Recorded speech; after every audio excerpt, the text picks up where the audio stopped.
Hello दोस्तों, कैसे हैं आप। फिर से एक नई कहानी के साथ। एक बार की बात है जब एक छोटे से शहर में एक लालची आदमी रहता था। वह बहुत अमीर भी था, लेकिन उसके बावजूद उसके लालच का कोई अंत नहीं था। लेकिन उसे अपनी बेटी से बहुत प्यार था। वो अपनी बेटी से बहुत प्यार करता था।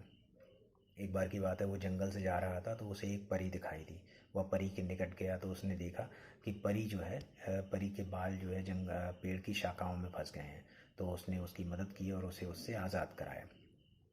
आज़ाद कराने पर उसको उसको ये लगा कि ये अब तो परी है और मैं अगर इससे कोई इच्छा मांगूँ तो ये मेरी इच्छा ज़रूर पूरी कर देगी। लालचवश उसने परी से कहा कि मेरी एक इच्छा है, वह तुम पूरी कर दो कि मैं जिस चीज़ को भी छूऊं वह सोने की बन जाए।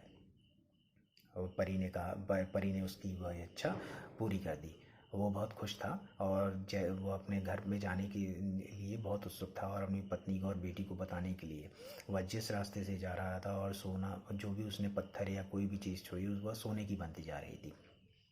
वह जैसे ही घर पहुंचा तो उसकी बेटी उसकी तरफ दौड़ी और उसको बताने के लिए जैसे ही उसने अपनी बेटी को छुआ वह सोने की बन गई। यह देखते ही साथ वह बहुत ज़ोर ज़ोर से रोने लगा और चिल्लाने लगा।